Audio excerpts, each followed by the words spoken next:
दुख हो जिंदगी का, बहुत दुख तकलीफ। जैसे वो बहन ने लिखा, मेरे कर्जे में लदालूम हो गई, तकलीफ बढ़ गई, शरीर का रोग था, 15-20 साल हो गए, आराम नहीं।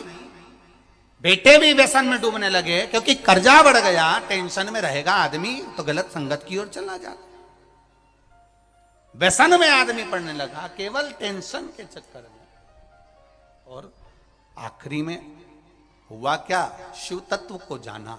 आपसे भी निवेदन है, जब दुख की घड़ी अपार हो, समस्या बड़ी हो, बहुत तकलीफ हो, बहुत कष्ट हो, एक लोटा जल जब महादेव को चढ़ाने के लिए जाओ, चढ़ाकर 2 क्षण मंदिर के अंदर नंदी के पास 2 क्षण बैठकर मेरे महादेव को निहारना। अपने दिल की बात उसके पास में बैठकर नहीं भी कहोगे ना, तो नंदी के पास मात्र बैठ भी गए। तो नंदी को जब कोई बात कही जाती है, नंदी से जब कुछ कहा जाता है कि हमारी बात शिवजी तक पहुंचाना, तो उसमें सबसे पहला अगर नाद करा जाता है नंदी के कानों में, तो ओम का नाद करा जाता है। शिव को जल चढ़ाने वाले एक बात याद रखना आप सब, चाहे बेटे हो, बेटियां हो, वृद्ध हो, जवान हो, बच्चे हो, आज एक बात चंद्रभागा शिव पुराण में से रख लेना संभाल कर। शंकर को जल चढ़ाने वाले एक बात याद रखना, तुम पर हंसने वालों का जवाब, तुम पर उंगली उठाने वालों का जवाब, तुमको गाली देने वाले का जवाब, तुमको अपशब्द कहने वालों का जवाब, जितने जल चढ़ाने वाले हो, याद रखना तुम्हारा जवाब तुम्हें नहीं देना, जो तुमको मंदिर तक बुलाता है वो जवाब दे।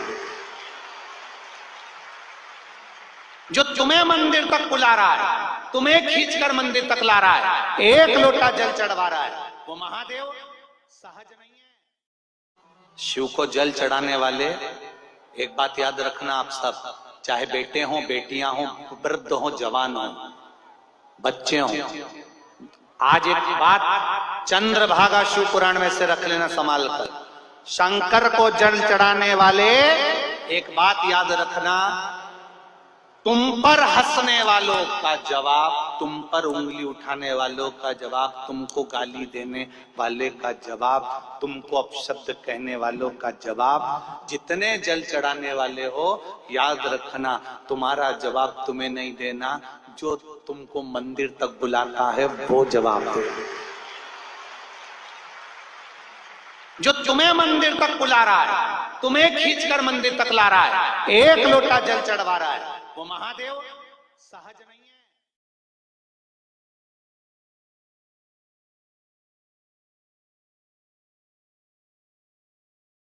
पीपल की जड़ में इत्र का जल, पीपल की जो जड़ होती है उसमें इत्र का पानी, थोड़ा सा जल, उसमें थोड़ा सा इत्र का भाग हो महाराज, और आप भगवान पीपल देव, पिपलेश्वर महादेव का स्मरण कर कर पीपल की जड़ में अगर जल चढ़ा रहे हैं, और मान लो शरीर में कोई कष्ट हो गया है, शरीर में कोई रोग हो गया है, कोई मालूम पड़े ये हाथ 4 दिन से दुख रहा है, या 4 दिन से ये नस दब गई है, या ये कमर दब रही है, तो आप 2-4 दिन कर देखो। कलश के अंदर जल, जल में इत्र का थोड़ा सा भाग, पीपल की जड़ के नीचे आप उसका सींचन करिए पिपलेश्वर महादेव के नाम से। उस जल को थोड़ा सा भाग लेकर आ जाओ, उसी में से जो शिवरात्रि के दिन बेर चढ़ाने का बड़ा महत्व है, और शिवरात्रि पर चढ़ा हुआ वो बेर उठाकर ले आइए,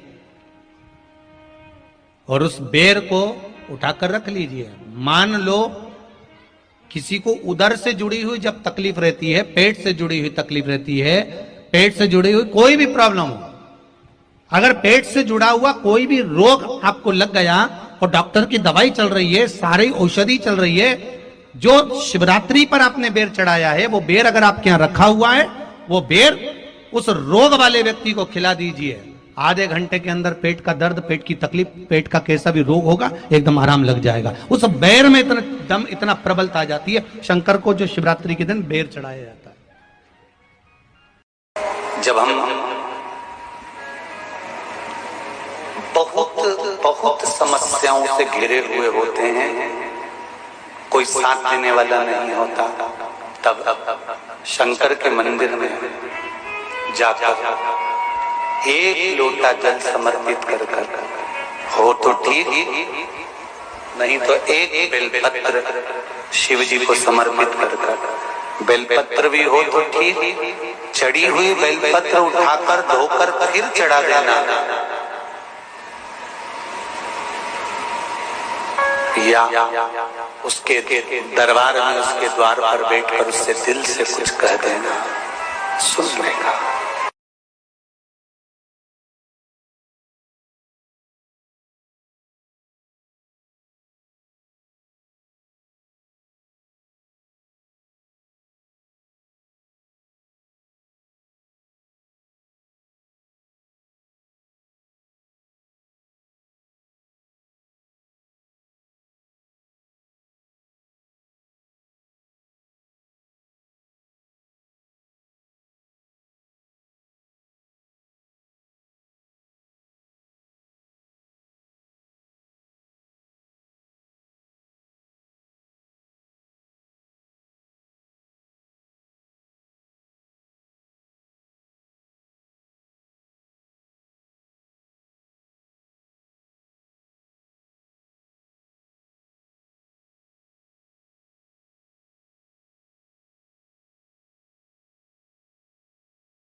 और सबसे ज्यादा मैं धन्यवाद दूंगा मेरी बेटियों को और मेरे बेटों को, जो नव युवक बेटे बेटियां भले जीन्स और टी शर्ट पहन रहे हैं, एक